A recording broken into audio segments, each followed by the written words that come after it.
ಕೂದಲಿನ ಆರೈಕೆಗೆ ಮುತ್ತಜ್ಜಿ ಹೇಳಿದ ಕೆಲವೊಂದು ಹಳ್ಳಿಯ ಮನೆಮದ್ದುಗಳು. ತಲೆ ಹೊಟ್ಟು ಕಡಿಮೆ ಮಾಡಲು ಮೆಂತ್ಯ ಪುಡಿಯನ್ನು ಮೆಹಂದಿ ಮಿಕ್ಸ್ ಮಾಡಿ 4 ಟೀ ಚಮಚ ನಿಂಬೆ ರಸ ಮತ್ತು ಕಾಫಿ 2 ಹಸಿ ಮೊಟ್ಟೆ ಹಾಕಿ ದಪ್ಪ ಪೇಸ್ಟ್ ಮಾಡಿ ಕೂದಲಿಗೆ ಹಚ್ಚಿರಿ. 1 ಗಂಟೆಯ ನಂತರ ಅದನ್ನು ತೊಳೆಯಬೇಕು.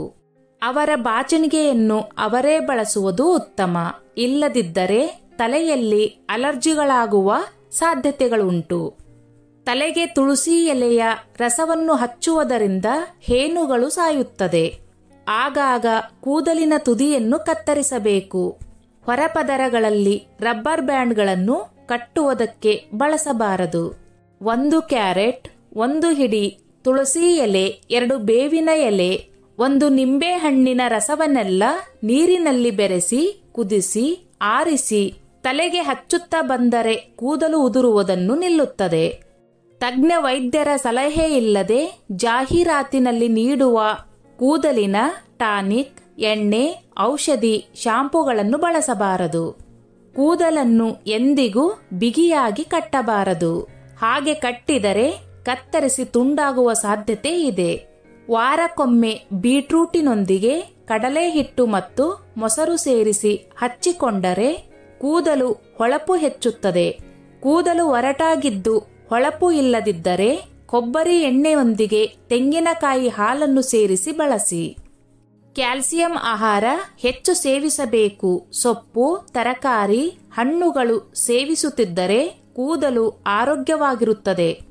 ಆಗಿಂದಾಗಲೇ ಕೂದಲನ್ನು ಪರ್ಮ್ ಮಾಡಿಕೊಳ್ಳಬಾರದು. ಶಾಖದ ಸಹಾಯದಿಂದ ಕೂದಲನ್ನು ಗುಂಗುರು ಮಾಡಿಕೊಳ್ಳಬಾರದು.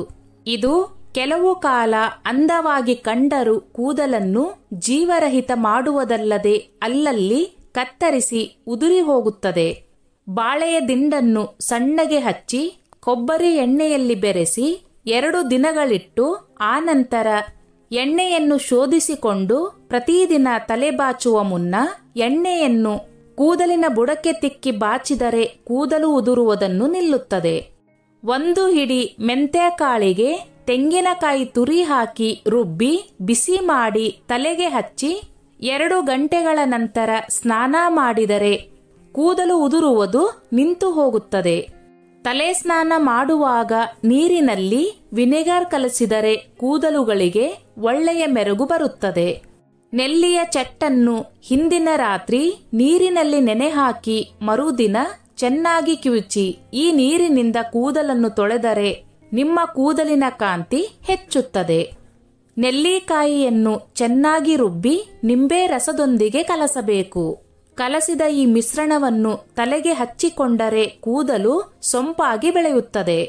ಟೀ ಡಿಕಾಕ್ಷನ್ನಿಂದ ಮೆಹಂದಿ ಸೊಪ್ಪನ್ನು ರುಬ್ಬಿ ತಲೆಗೆ ಮಾಲಿಶ್ ಮಾಡಿದರೆ ಕೂದಲಿನ ಬಣ್ಣ ಕಪ್ಪಾಗುವುದರೊಂದಿಗೆ ಕೂದಲಿನ ಆರೋಗ್ಯದ ಕಾಂತಿಯು ಹೆಚ್ಚುತ್ತದೆ.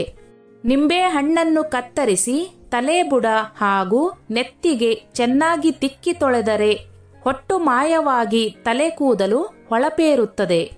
ಕೊಬ್ಬರಿ ಎಣ್ಣೆ ಬಳಕೆಯಿಂದ ಕೂದಲು ಮೃದುವಾಗುತ್ತದೆ. ಹಾಗೆಂದು ಎಣ್ಣೆಯನ್ನು ಅತಿ ಹೆಚ್ಚು ಹಾಗೂ ತೀರ ಕಡಿಮೆ ಬಳಸಬಾರದು. ಜೇನು ಸಹ ಒಂದು ಒಳ್ಳೆಯ ಕಂಡೀಷನರ್.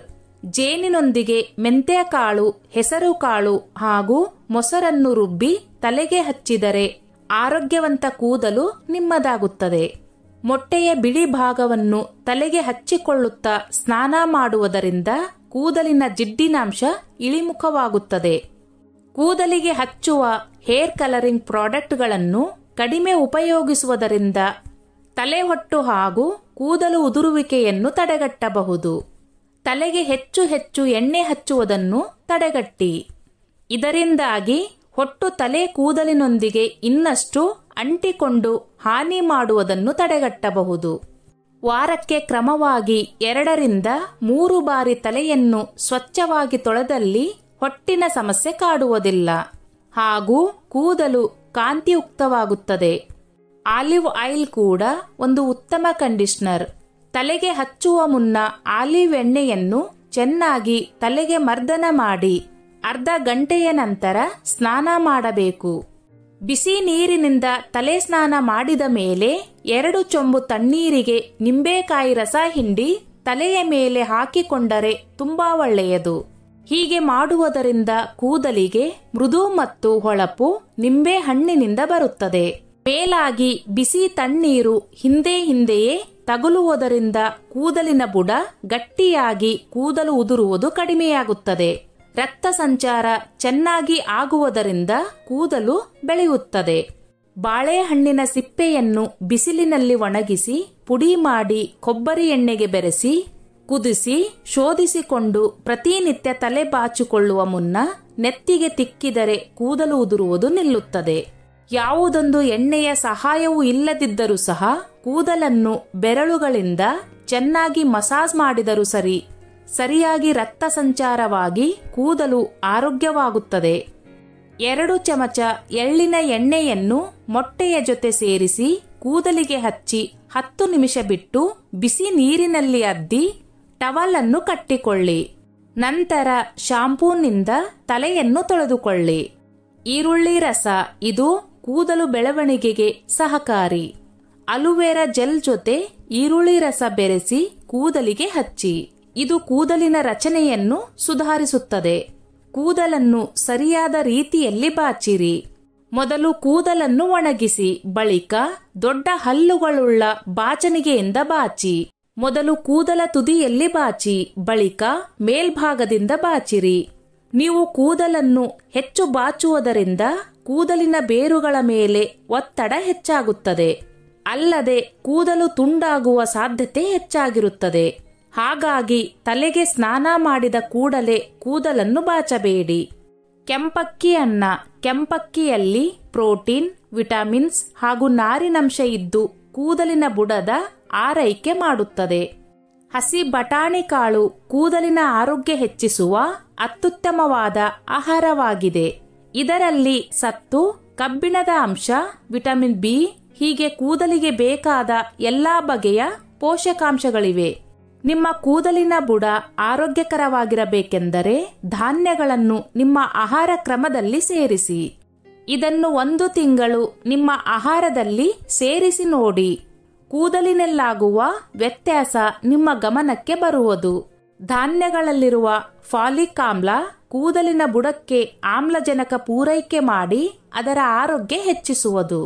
ದುಂಡು ಮೆಣಸಿನಕಾಯಿ ಇದರಲ್ಲಿ ವಿಟಮಿನ್ ಸಿ ಅಧಿಕವಾಗಿರುವುದರಿಂದ ಆರೋಗ್ಯಕ್ಕೂ ಕೂದಲಿಗೂ ತುಂಬಾ ಒಳ್ಳೆಯದು. ಇದು ಕೊಲಜಿನ್ ಉತ್ಪತ್ತಿಗೆ ಸಹಾಯ ಮಾಡುವುದರಿಂದ ಕೂದಲಿನ ಹಾಗೂ ತ್ವಚೆಯ ಆರೋಗ್ಯ ಹೆಚ್ಚಿಸುತ್ತದೆ. ಸಿಹಿಗೆಣಸು ಇದರಲ್ಲಿ ಬೀಟಾ ಕ್ಯಾರೋಟಿನ್ ಅಧಿಕವಿದ್ದು ಇದು ದೇಹವನ್ನು ಸೇರಿದಾಗ ವಿಟಮಿನ್ ಎ ಆಗಿ ಪರಿವರ್ತನೆ ಆಗುತ್ತದೆ.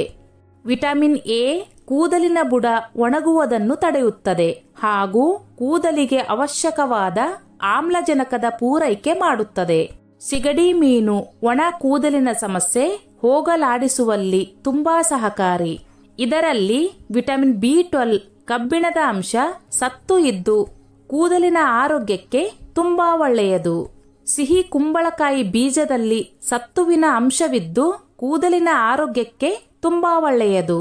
ಇನ್ನು ಇದರಲ್ಲಿರುವ ಪ್ರೋಟೀನ್ ಹಾಗೂ ಒಮೆಗಾ 3 ಕೊಬ್ಬಿನಂಶ ಆರೋಗ್ಯವನ್ನು ಹೆಚ್ಚಿಸುತ್ತದೆ. ಬೆಣ್ಣೆಹಣ್ಣು ಇದರಲ್ಲಿ ಆರೋಗ್ಯಕರ ಕೊಬ್ಬಿನಂಶವಿದೆ ಹಾಗೂ ಕೂದಲಿಗೆ ಅಗತ್ಯವಾದ ವಿಟಮಿನ್ ಇ ಇದ್ದು 200 ಗ್ರಾಂ ಬೆಣ್ಣೆಹಣ್ಣು ತಿನ್ನುವುದರಿಂದ ಕೂದಲು ಆರೋಗ್ಯಕರವಾಗಿ ಬೆಳೆಯುವುದು. ಬೀನ್ಸ್ನಲ್ಲಿ ಸತ್ತುವಿನ ಅಂಶವಿದ್ದು 100 ಗ್ರಾಂ ಬೀನ್ಸ್ ತಿಂದರೆ ನಿಮಗೆ ದಿನನಿತ್ಯ ಬೇಕಾಗುವ ಸತ್ತುವಿನಲ್ಲಿ 7% ಲಭ್ಯವಾಗುತ್ತದೆ. ಮೊಟ್ಟೆಯಲ್ಲಿ ಪ್ರೋಟೀನ್ ಹಾಗೂ ಬಯೋಟಿನ್ ಅಂಶವಿರುವುದರಿಂದ ಕೂದಲಿನ ಆರೋಗ್ಯಕ್ಕೆ ತುಂಬಾ ಒಳ್ಳೆಯದು. ದೇಹದಲ್ಲಿ ಪ್ರೋಟೀನ್ ಅಂಶ ಕಡಿಮೆಯಾದರೆ ಕೂದಲು ಉದುರುವ ಸಮಸ್ಯೆ ಕಂಡುಬರುವುದು.